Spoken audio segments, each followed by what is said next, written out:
کیا آپ نے سوچا ہے ایک انسان جو اپنے باپ کے ہی بنائے بت توڑ دے، جسے آگ میں پھینک دیا جائے پھر بھی وہ زندہ بچ جائے؟ ایک ایسا شخص جسے اللہ نے اپنا دوست کہا۔ ہاں جی، تو ہم بات کر رہے ہیں حضرت ابراہیم علیہ السلام کی، جو کہ تینوں بڑے دھرم اسلام، عیسائی اور یہودی اپنا جنہیں پیغمبر مانتے ہیں۔ تو چلیے شروع کرتے ہیں۔ بتوں کے بیچ پیدا ہوئے ایک سچے خدا پرست ابراہیم علیہ السلام کا جنم ایسے دور میں ہوا تھا جہاں پہ بت پرستی ہوتی تھی۔ ان کے باپ دادا خود بت بناتے اور انہیں پوجتے تھے، لیکن ابراہیم علیہ السلام بچپن سے ہی سوچتے تھے جو خود کچھ کر نہیں سکتا وہ ہمارا خدا کیسے ہو سکتا ہے۔ ایک بار کی بات ہے، جب پورا شہر تہوار منا رہا تھا تو ابراہیم علیہ السلام نے سبھی بت توڑ دیے، بس ایک بت کو چھوڑ دیا اور اس کے ہاتھ میں کلاڑی رکھ دی۔ اور جب لوگ تہوار منا کے لوٹے تو لوگوں نے غصے سے دیکھا اور بولا انہیں کس نے توڑا؟ تو ابراہیم علیہ السلام نے جواب دیا، ان بڑے بت سے پوچھ لو اگر یہ بول سکتا ہے۔ تو لوگ چپ رہ گئے، انہیں پتا تھا، انہیں سمجھ آ گیا کہ بت کچھ کر نہیں سکتے۔ تو لوگوں نے انہیں سزا دینی چاہیے، ایک بہت بڑی آگ جلائی گئی، اتنی بڑی آگ کہ پرندے بھی اس کے اوپر سے اڑ نہیں سکتے تھے۔ ابراہیم علیہ السلام کو اس آگ میں پھینک دیا گیا، لیکن اللہ کے حکم سے اللہ نے اس آگ کو حکم دیا، اے آگ ٹھنڈی ہو جا اور ابراہیم کے لیے سلامتی بن جا۔ تو آگ برف جیسی ٹھنڈی ہو گئی۔ لوگ حیران ہو گئے کہ یہ انسان زندہ کیسے باہر آ گیا۔ تو ایک بار کی بات ہے، ایک رات انہوں نے چاند کو دیکھا اور کہا یہ میرا رب ہو سکتا ہے۔ پھر چاند بھی ڈوب گیا۔ پھر سورج کو دیکھا، انہوں کو لگا کہ یہ میرا رب ہو سکتا ہے۔ پھر سورج بھی ڈوب گیا۔ تب انہوں نے کہا میں ایسے کسی کو نہیں پوچھ سکتا ہوں جو خود ہی ڈوب جائے، میرا رب وہی ہے جس نے یہ سب کو بنایا ہے، چاند تاروں کو بنایا ہے، اس پوری کائنات کو بنایا ہے، کل کائنات کا خالق و مالک ہے۔ پھر دھیرے دھیرے اللہ نے ان کے اوپر کچھ پھر اللہ نے انہیں آسمان کے راز دکھائے۔ ابراہیم علیہ السلام نے اتنے قریب تھے، آسمانوں اور دھرتی کے راز دکھائے۔ اللہ قرآن میں اللہ انہیں خلیل اللہ یعنی اللہ کا دوست کہتا ہے۔ پھر ان کے بیٹے کی ایک واقعہ ایسا ہوا جب انہوں نے بیٹے کی قربانی دینے کو تیار ہوئے تو ابراہیم علیہ السلام کو ایک بیٹے کی بہت دیر سے دعا کے بعد نعمت ملی۔ اللہ تعالیٰ نے ان کو ایک بیٹے سے نوازا۔ ایک رات انہوں نے خواب میں دیکھا کہ وہ اپنے بیٹے کو قربان کر رہے ہیں۔ یہ کوئی عام سپنا نہیں تھا، یہ اللہ کا حکم تھا۔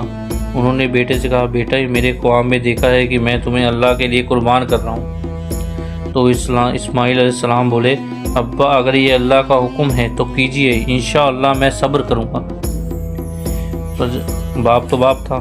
جب ابراہیم علیہ السلام نے بیٹے کو زمین پر لٹایا اور چھری چلائی تو اس سمے بھی جو کہا جاتا ہے کہ شیطان ان کے پاس آیا، ان کو برگلایا، پر پھر بھی انہوں نے شیطان کو 3 کنکڑیاں ماری۔ تو پھر بھی انہوں نے شیطان کی طرف دھیان نہیں دیا اور انہوں نے اپنے بیٹے کو زمین پر لٹایا اور چھری چلانے ہی والے تھے تو اللہ نے ایک مینڈا بھیجا اور بیٹے کو بچا لیا۔ یہ اللہ کی آزمائش تھی اور اللہ تعالیٰ نے کہ اس آزمائش میں پاس ہو گئے۔ وہ کعبہ کی تعمیر، بعد میں ابراہیم علیہ السلام اور اسماعیل علیہ السلام نے مل کر کعبہ کی تعمیر کی، وہ گھر جو آج بھی مکہ میں موجود ہے اور جہاں کروڑوں مسلمان ہر سال حج اور عمرہ کرنے کے لیے جاتے ہیں۔ تو وہ جو کعبہ آج کی ڈیٹ میں ہم لوگ دیکھتے ہیں، وہ کعبہ ویسا نہیں تھا۔ جب انہوں نے ابراہیم علیہ السلام نے کعبہ کی تعمیر شروع کی تو اس میں بہت مشکلات ان کو آئی، انہوں نے بہت بارے لیکن انہوں نے بہت مشقت بھی جھیلی، پر انہوں نے پھر بھی کعبہ کی تعمیر کو مکمل کر دیا۔ تو جیسا کہ ہم جانتے ہیں کہ حضرت ابراہیم علیہ السلام کو مسلم، یہودی اور عیسائی تینوں مذہب کے لوگ مانتے ہیں، لیکن اب سوال یہ اٹھتا ہے کہ ان کا مذہب کیا تھا؟ ان کا مذہب کیا الگ تھا یا سب کا مذہب ایک ہے؟ تو اس کے لیے ہمیں سمجھنا پڑے گا دین ابراہیم کو، جو تینوں دھرم کی بنیاد ہے، لیکن جس کا اصل مطلب صرف ایک ہی تھا۔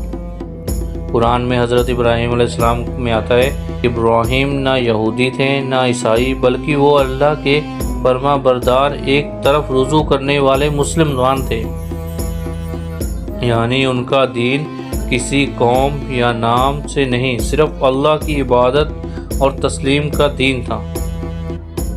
وہ صرف اللہ کی ہی بندگی کرتے تھے۔ ابراہیم علیہ السلام ایک واقعہ نہیں بہت بلکہ ان کے شخص کی مثال ہے۔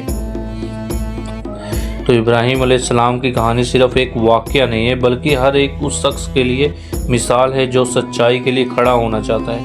انہوں نے اپنے باپ کی مخالفت کی، اپنی قوم سے لڑ گئے، اور جب اللہ نے انہیں حکم دیا اپنے بیٹے کو قربان کرنے کا، تب بھی انہوں نے بنا ہچکچائے اس حکم کی تعمیل کی۔ یعنی ابراہیم علیہ السلام کا اصل پیغام تھا اللہ کی رضا کے لیے سب کچھ چھوڑ دینا۔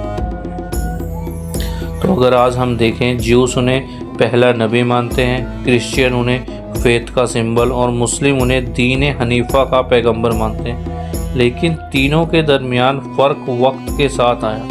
اگر ہم ابراہیم علیہ السلام کی تعلیم، تو ہم جیسا کہ جانتے ہیں ابراہیم علیہ السلام ایک ایسے نبی تھے جن کو یہودی، عیسائی اور مسلمان تینوں مانتے ہیں۔